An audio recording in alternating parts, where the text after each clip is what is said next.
구원을 받고 나면은 이제는 예수님이 주인이 되고 나는 종으로 바뀌는 거예요. 갈라디아 2장 보겠습니다. 갈라디아서 2장 20절.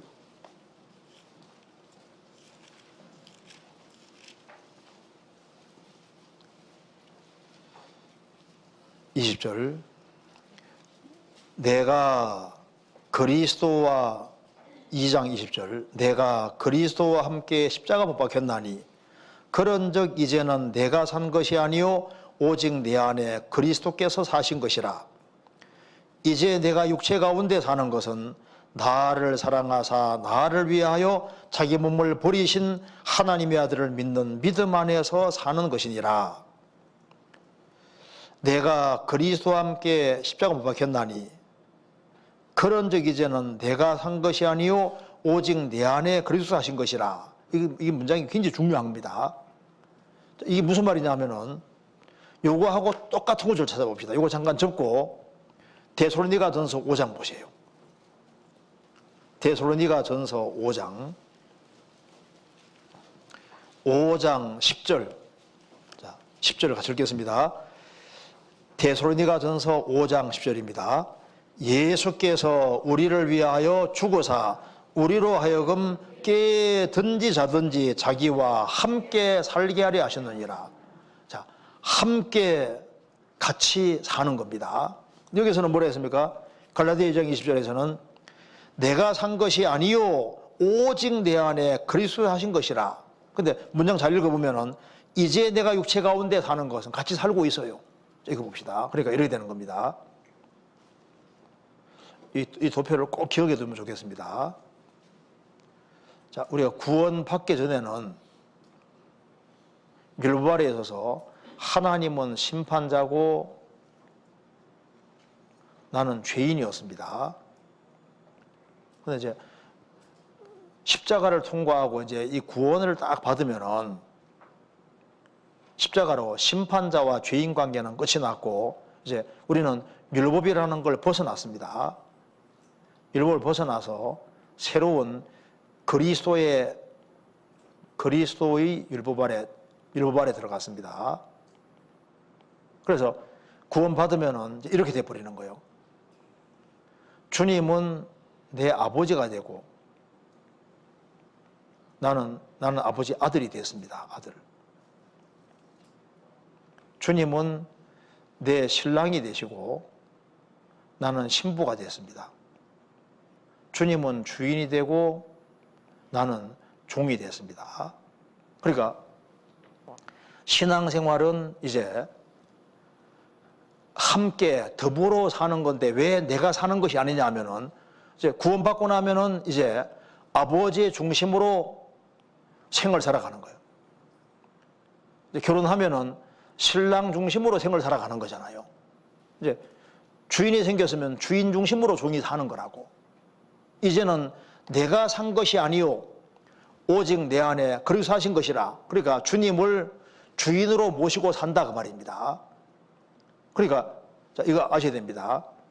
2 빼기 1은 1인 것처럼 너는 없어져 이게 아니다 그 말입니다. 네가 왜 하려 그래?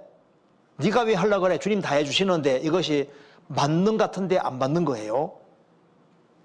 그래서 봐요. 신앙생활은 2 빼기 1이 아니고 너는 없어져가 아니다 그 말입니다. 신앙생활은 항상 함께입니다. 함께 같이. 신앙생활은 아버지와 아들이 함께 신랑 신부 같이 사는 거예요. 주인과 종이 같이 살아가는 겁니다. 같이. 그러면 여기도 바울 사도는 주님과 같이 사는데 주님 중심으로 사니까 내가 사는 게 아니라고 한 겁니다. 자기가 없어지는 게 절대 아니에요. 새로운 피조물이 된 나는 죄가 아니다 그 말입니다. 그럼 이제 제가 예를 들어 들어볼게요. 보세요. 이제 신앙생활 하는 데서 이제 아들이 이제 6살이 됐다 해봅시다. 6살 됐는데 아버지가 심부름 시킵니다. 아들이 말합니다. 아버지 저는 원래부터 못해요. 나는 아무것도 못해요. 나는 가만히 있을게요. 아버지. 걔가 신령합니까? 이상합니까? 아버지가 뒤통수 때리면서 빨리 사가져와. 자, 이제 신랑 신부가 있는데 결혼해 살아가는데 신부가 말합니다. 여보, 나는 설거지도 못하고요. 이 모자리 정도도 못하고요. 그리고 나는 애기도 못 낳고 기르지도 못하는 아무것도 못해. 여보, 나는 가만히 있을게요. 당신이 다 해주세요. 신령한 겁니까? 이상한 겁니까? 이상한 거잖아요. 이제 종이 있는데 바디를 시키는데 종이 말합니다. 주인님, 저는 원래부터 못해요. 나는 아무것도 안 해요. 나는 가만히 있을게요. 신령한 겁니까? 아니잖아요. 자기가 해야 될 일을 반드시 하도록 되어 있는 거라고. 그러니까 이런 도표가 나옵니다. 여기 보시면요. 여기 봐요. 인본주의 쪽에서는 이렇게 말합니다. 휴머니즘, 인본 쪽에서는 이거 하나님은 제로요. 인간 편에서 모든 걸 다 하는 게 인본주의잖아요. 이 가톨릭은 선행이라는 걸 이제 강조하니까 이제 하나님 공도에다가 인간 공도를 자꾸 플러스시킵니다. 그러니까 하나님 공도 얼마, 인간 공도 얼마 이렇게 덧붙이는 거예요. 그리고 보통 칼빈주의에서는 하나님 100%, 인간은 제로 이쪽으로 자꾸 놓으려고 합니다. 그런데 성경은 뭡니까? 하나님 100%, 인간 100%. 그러니까 하나님은 하나님 편에 할 걸 다 하시고 인간은 인간 편에 할 걸 다 해야 되는 거예요. 그래서 하나님 다 해주셔. 자매는 가만히 있기만 하면 돼. 이것이 성경적인 줄 아는데 천만의 말씀이다 그 말입니다. 자, 왜 신앙이 이제 흐트러지냐 하면은 하나님 항상 완벽하게 하셔요. 문제는 인간 편에서 이게 확실하게 하는 게 아니니까 이게 문제인 거라고. 그잖아요. 무슨 말이 되시죠? 그러니까 이제 신앙생활을 하는 데 있어서 이제 주님이 내 영혼 속에 들어오셔서 주님은 항상 이제 우리 속에 역사를 하시려고 하는데 문제는 인간 편에서 자기가 해야 될 것을 하는 가운데 주님이 능력을 나타내시는데 인간 편에서 자기가 해야 될 걸 하나도 안 하는 거예요. 손 놓고 있는 거예요. 그래서 주님이 용사로 내 속에 들어와 계시고 나 통해서 얼마든지 일을 할 수 있는데 문제는 인간 편에 자기가 할 것을 안 한다고 말입니다. 어떤 사람 말합니다. 주님이 교회에 나가게 해주시면 나갈게요. 주님이 교회에 나가게 해주시면 나갈게요. 말이 맞아야 들려요. 딴 데는 자유롭게 막 돌아다니면서도 교회는 나가게 해주시면 나갈게요. 틀린 말이잖아요.